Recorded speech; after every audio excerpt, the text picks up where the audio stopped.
2-0, the Thunder take care of business on their home court before they head to Houston. Welcome to a playoff edition of Thunder Insider. I'm Leslie McCaslin, joined as always by Brian Davis and Grant Long.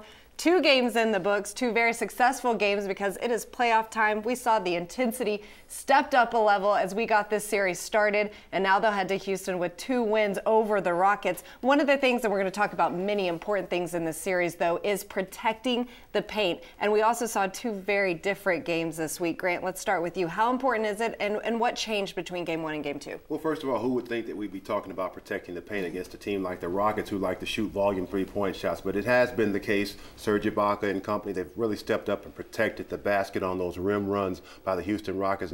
And to their credit, because the Rockets have not been shooting the ball well from the three-point line, they've been having the opportunity to drive the ball to the basket, and that's why we're seeing so many protected baskets or blocked shots rather by the Thunder.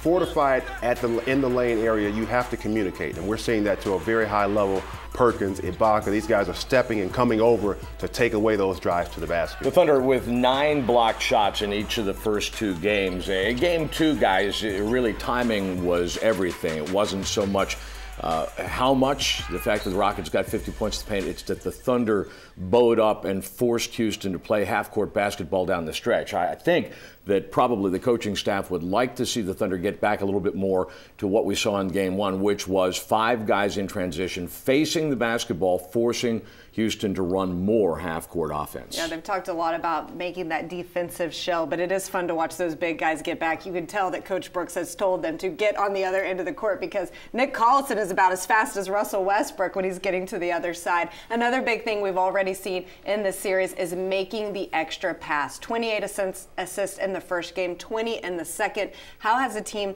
developed offensively as we've gone this week? High assists and low turnovers, and that's a product of spreading the floor and playing swing basketball. Grant, I thought that in the end, the way that the Oklahoma City was able to pull out Game 2 was that they did make that extra pass, and there was some trust involved as well. I'm thinking especially of Kevin Durant's assist to Cephalosha for the late 3.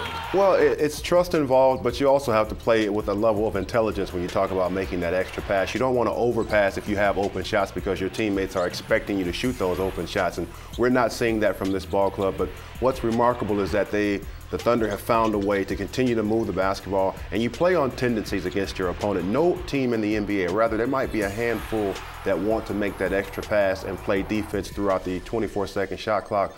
But most times, teams don't want to continue to move on defense. So if you make that extra pass, more times than not, you're going to have a completely open shot because defenses just don't play the entire shot clock. There are very few teams that do. Now, as they head to Houston for Game 3, Grant, let's start with you. Just a quick thought on what the Thunder needs to do moving forward. Well, I'll say it again. This is a high-volume Rocket team that like to shoot three-point shots. They're going to have to bring their perimeter defense, and it's going to have to be on display.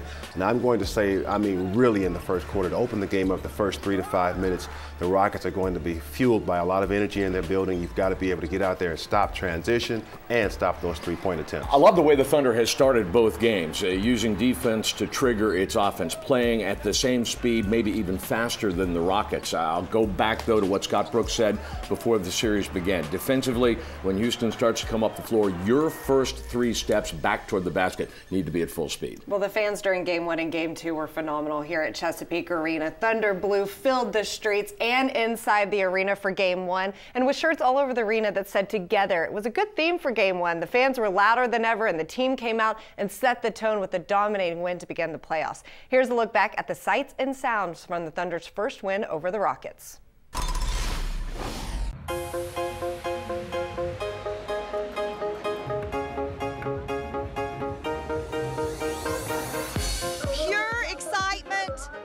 Everybody is just so excited about being here. They're so proud of what the Thunder has done for the city. I think it's a whole lot of pride. Being a Thunder fan has been one of the best sporting experiences of my life. It's just like an awesome small town. Everybody's here to support our team, and it's just an awesome experience.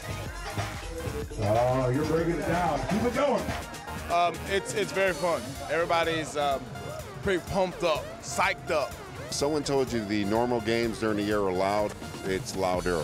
And someone tells you it's crazy, it's crazier. This is just the first night of the playoffs. It's going to build every game we go to. It's going to be an awesome experience. I've been standing here since 4 o'clock. Lots of high energy, and it brings a lot of camaraderie with the whole entire city. It's just a fun atmosphere. There's people down here, everybody's excited. It's just a great time. It is incredible. It just shows how much we love the Thunder, how much we want to support them, how looking forward we are to these games. We can hardly wait. Have a wonderful night. Thank you. It's a great environment downtown. You know, you love it. You walk through Bricktown. You just get to do all the stuff you do downtown, see what's changing and everything. You know, been here all my life, and you just got to love it. So, you know, I like to see the vibrancy of the city. Ahead on Thunder Insider. There's timing, there's rhythm to the game, and that impacts everybody else's ability to score the ball, to play good offense, to positively impact the team.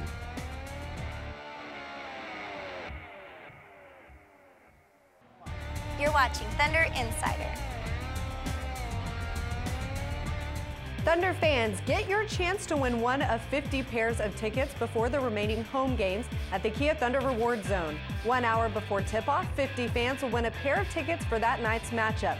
For registration information and complete rules, just go to thunder.nba.com. Welcome back to Thunder Insider. Grant Long and I are now joined by Matt Pinto, of course, the voice of the Thunder on the radio, calling every game during this first series of the playoffs. And after 2 wins, the Thunder are up going to Houston for the first time. And one of the reasons is they've held the Rockets under 40% from the field in both of these games. But Matt, how has that defense led to offense for Oklahoma City? Well, in general, when the Rockets take long shots, and they're going to take a ton of those, 36 in game 1, by 10 more than any team has attempted in any other playoff game thus far from what we've seen, it creates long rebounds. And if you're alert to those, you can track those down and then you generate numbers in transition. I think the other side of that equation, Grant, is just by playing solid defense. I mean, you can turn a team over, block a shot, and this team is always mindful of getting out and trying to stay assertive and aggressive thanks to number 0. Well, there's a reason the Houston Rockets led the NBA in turnovers in the regular season, and you see they give in to pressure defense. If you have a presence in the passing lane, you're able to come up with steals and run out in transition. And the Thunder exploiting all of those things, the inexperience of the Rockets, and again, the fact that they can have bodies and presence in the passing lanes. And we talked about shutting down the paint earlier. All of those things aid rather into the Thunder getting out into transition. 15 turnovers by the Rockets in game 1, 16 in game 2. They averaged 16 during the regular season. Well, we knew the Rockets came in here a very good 3-point shooting team, but we haven't seen a ton of it. We've seen flashes of it, but the Thunder have held them, particularly shooting from the perimeter, to just 25%. How have they been able to close out on shooters and make it uncomfortable for them? They've just done a good job, I think, manning up. Going against a team like this, you've got to take individual responsibility for your man. And for the most part, there have been breakdowns where they've allowed dribble penetration, but Grant, they've been able to stay in front of the Rockets, denying them getting into the lane and then forcing the defense to converge. And then the creation is open 3-point shots. Well, the 2 things that were very, very critical to this team's success coming into the series. Scott Brooks talked about transition defense, 1, and protecting the 3-point line or defending the 3-point line. When a coach gives you those objectives at the very beginning of a series, you have to get out and you have to do those things. And I think to a man, you have to credit the Thunder that they've carried out the objectives. They played perimeter defense, shut down the 3-point line, contested just about every shot, as Matt mentioned. And that's what you want to do. You want to force this team into a driving team. You want to force this team into putting the ball down on the deck, making decisions off the dribble as opposed to having those standstill 3-point shots. And I'm going to suggest here that even when the Rockets have had open 3-point shots, sometimes they've hurried those shots because of the Thunder's length defensively. There's been almost a fear factor set in that quickly somebody's going to recover, and they've got to not take as much time and be in the kind of rhythm they're accustomed to, but to squeeze the trigger a bit quicker. And that also has forced them into a low percentage. Well, these will be several keys going forward as the Thunder now go to Houston. But of course, one of those things also transition defense, playing at their own pace, among many other things. Here's what head coach Scott Brooks and some of the players said are keys to this series. We have to expect that they're going to play much better. We want to continue to work on the things that make us successful, that is getting back on defense, contesting shots, rebounding the basketball, offensively executing them and making plays for each other and setting screens and passing the ball. just all the things that we worked on. Getting back on transition, you got to keep on getting back. You know, they're a big transition team, and we had some pretty good percentages when we actually got back, and they were up against the shot clock, so we just want to continue to do that. That's going to be a big focus for us, is to change ends of the floor, switch from offense to defense quickly, and try to get matched up.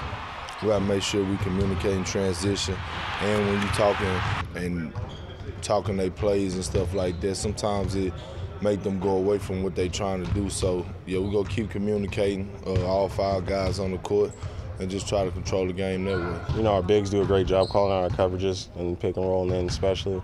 The other 3 are getting better. We've been doing it all season, working on it.